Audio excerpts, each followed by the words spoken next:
Mes chers frères, recevez la bénédiction de notre Saint-Père. In nomine Patris et Filii et Spiritus Sancti. Amen. Prions Dieu qui nous accorde ici sa lumière. Oremus. Iudicam et Domine.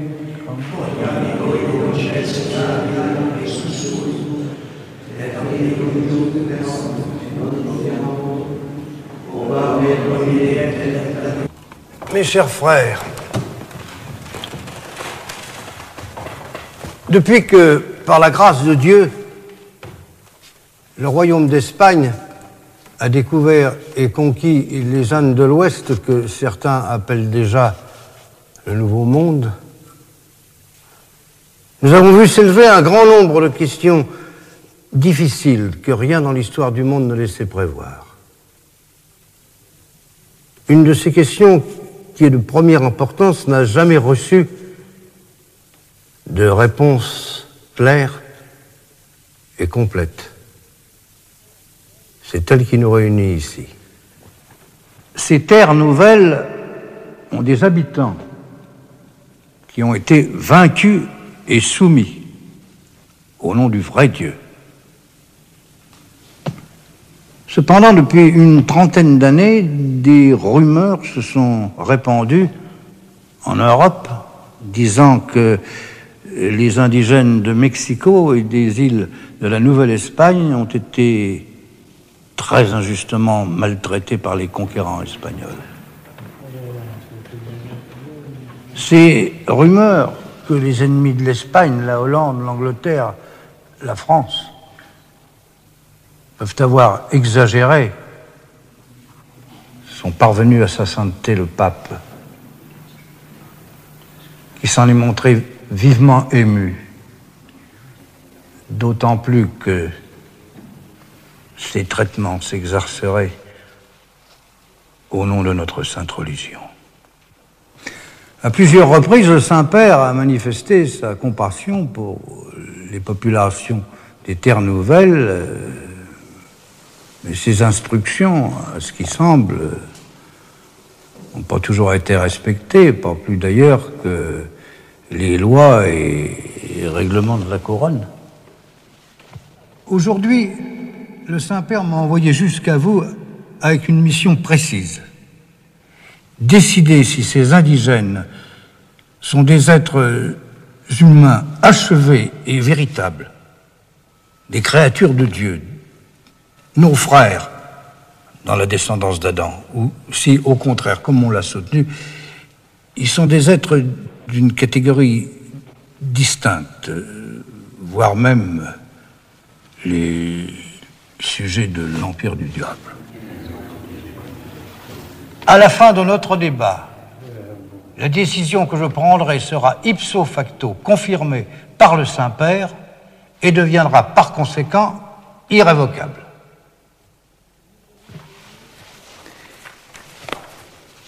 Nous avons réuni ici, à Valladolid, dans ce couvent où frère Gregorio a eu la bonté de nous accueillir, quelques témoins et participants, et tout d'abord le très illustre frère Bartolomé de las Casas, qui connaît bien les terres nouvelles et qui plusieurs fois prit la défense de ces indigènes. En face, nous avons Maître Sepúlveda lui-même.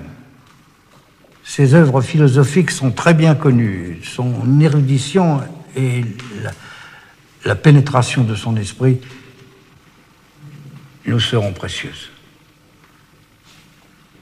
Si parmi vous, quelqu'un désire parler, qu'il le fasse savoir, en levant la main. J'espère que Dieu nous assistera et que par sa grâce, nous saurons garder toute conscience.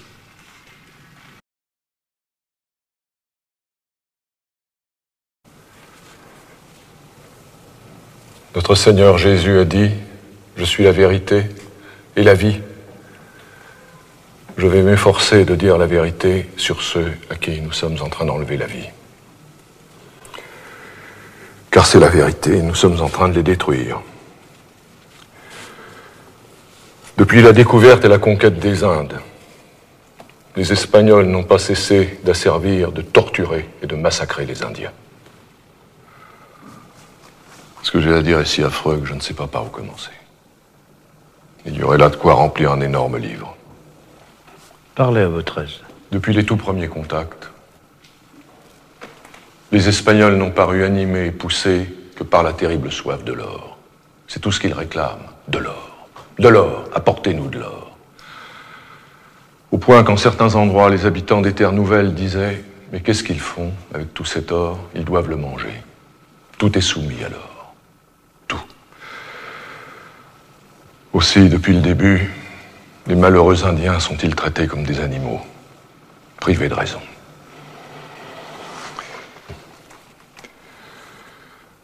D'abord, on les marque comme esclaves au fer rouge du nom de leur propriétaire, au visage.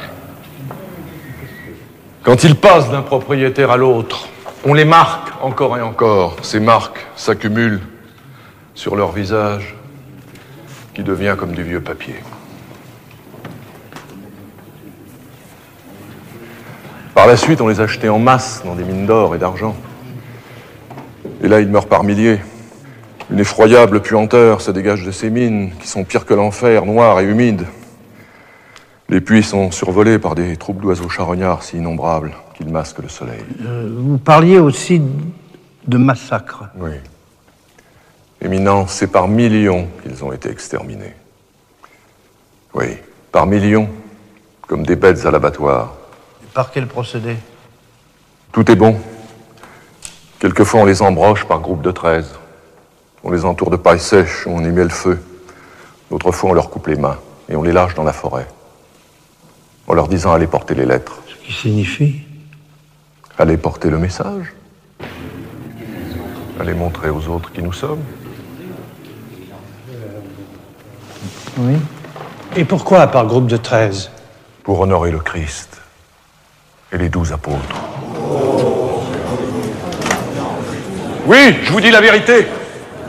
Le Seigneur a été honoré par toutes les horreurs humaines. Tout a été imaginé.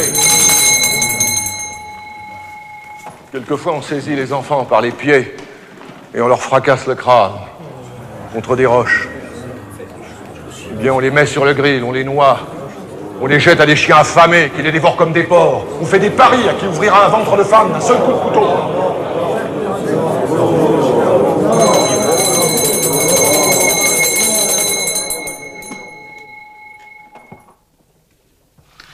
Frère Bartholomé, vous nous parlez de la triste misère de la guerre qui est commune à tous les peuples. La guerre? Mais ici...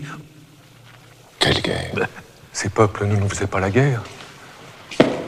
Ils venaient à nous tout souriants, le visage gai, curieux de nous connaître, chargés de fruits et de présents. Et nous leur avons apporté la mort. Au nom du Christ. Éminence, n'est-ce pas là un blasphème? La sainteté du lieu nous autorise à tout entendre. De toute manière, nous ne pouvons rien cacher à Dieu. Continuez.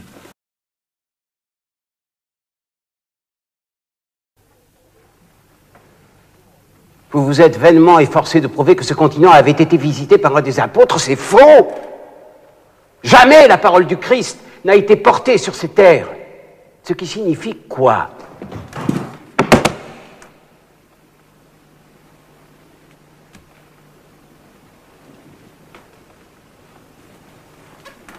Ce qui signifie qu'il ne s'agit pas de créatures reconnues par Dieu. Et je vais le prouver. D'abord, comme on l'a dit, par l'extrême facilité de l'action. 300 Espagnols soumettent un empire fort de 20 millions d'habitants. Et on n'y verrait pas la main de Dieu. Aucun exploit dans aucun temps n'a pu se comparer à cette conquête. Même la maladie était de notre côté. L'épidémie de petite vérole fut le travail de Dieu pour éclaircir la route. Les idolâtres mouraient comme des punaises, car Dieu désirait les éliminer. Aujourd'hui, forcés de détruire leur temple à Mexico, ils tombent chaque jour nombreux broyés sous les pierres. Comment ne pas y voir une punition divine? De même pour les mines. Je sais bien que cela peut parfois ressembler à de la cruauté humaine, mais comment expliquer que les indigènes obéissent si facilement aux Espagnols? Ne sont-ils pas déjà pliés par la main de Dieu et comme jetés dans l'enfer? Mais comment vous suivre? Eux qui sacrifiaient à leurs idoles des milliers, des dizaines de milliers de victimes. 80 000 pour la seule inauguration du Grand Temple de Mexico. Le chiffre est loin d'être prouvé. Mais c'est le plus barbare, le plus sanglant des peuples. Sodomite, oui. Et cannibale, vous avez oublié de le rappeler. Ils allaient, a-t-on dit, le ventre gonflé de chair humaine. Ils ont tué des Espagnols et ils les ont mangés. Et certains, pour danser, revêtaient des peaux de chrétiens. Et vous parlez d'un paradis.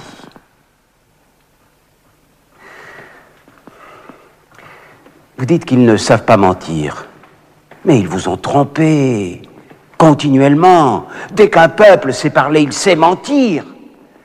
Ces Indiens sont des sauvages féroces. Non seulement il est juste, mais il est nécessaire de soumettre leur corps à l'esclavage et leur esprit à la vraie religion. À supposer même l'absurde, à supposer qu'ils soient innocents, notre guerre ne serait-elle pas justifiée? Une guerre menée pour protéger des innocents contre des chefs tyranniques? Des chefs qui mettaient à mort leurs hommes pour les dévorer? Professeur, je le répète, nous ne sommes pas là pour parler de la guerre. Ces conquêtes sont choses du passé. Nous sommes ici pour décider de la nature des Indiens. S'ils ont une âme semblable à la nôtre, s'ils peuvent prétendre à la vie éternelle. Je demande clairement votre avis. Aristote l'a dit très clairement. Certaines espèces humaines sont faites pour régir et dominer les autres. À votre avis, c'est ici le cas? Oui, Éminence. Ils sont esclaves par nature. Cette affirmation demande des preuves. Ils ignorent l'usage du métal, des armes à feu et de la roue. Ils portent leur fardeau sur le dos comme des bêtes pendant de longs parcours. Leur nourriture est détestable, semblable à celle des animaux. Ils se peignent grossièrement le corps et adorent des idoles affreuses. Je ne reviens pas sur les sacrifices humains. J'ajoute qu'on les décrit stupides comme nos enfants ou nos idiots. Ils se marient beaucoup trop fréquemment. Ils ignorent la nature de l'argent et n'ont aucune idée de la valeur des choses. Ils échangeaient le verre cassé des barils contre de l'or. Eh bien, parce qu'ils n'adorent pas l'or et l'argent au point de leur sacrifier corps et âme, est-ce une raison pour les traiter de bêtes? N'est-ce pas plutôt le contraire? Frère Bartholomé, vous aurez à nouveau la parole. Si certains désirent les examiner de plus près, libre à eux. Eh bien,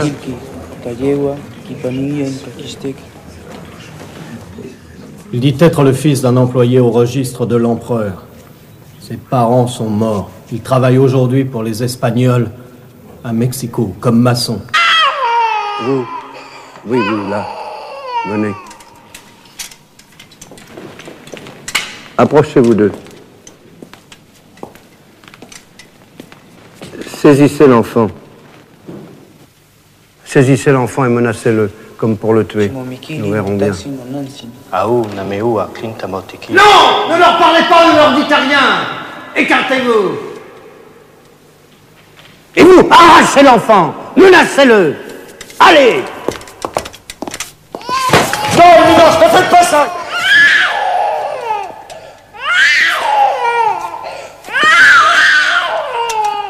Saisissez l'enfant, je vous dis.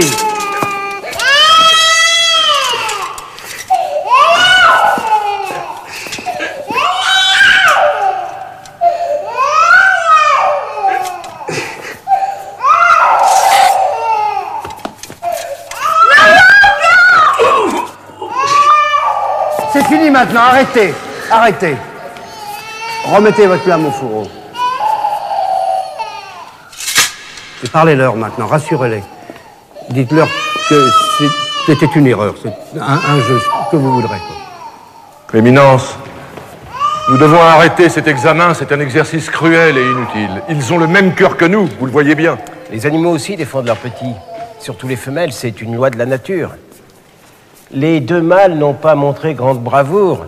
L'un d'eux n'a même pas esquissé le moindre geste. Ce n'est pas son enfant. Précisément, ils n'ont aucune fraternité, aucun lien social.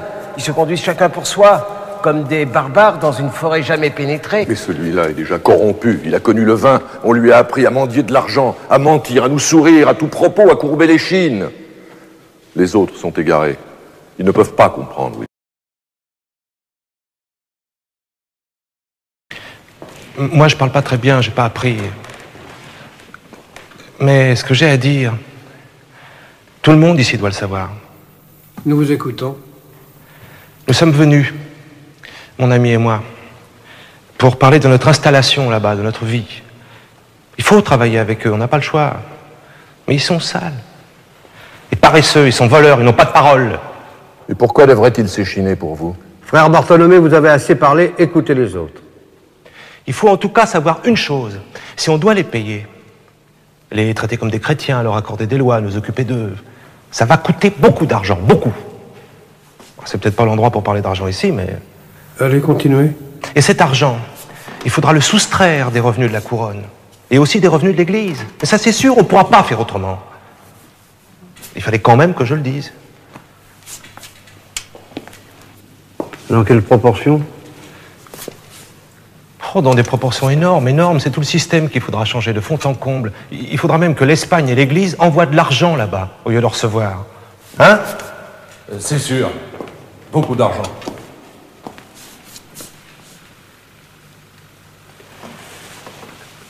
Vous qui les connaissez bien, dites-moi, pensez-vous qu'ils ont une âme? Moi, l'âme, je sais pas. Hein. Ce que je sais, c'est que les miens refusent de croire au miracle du Christ.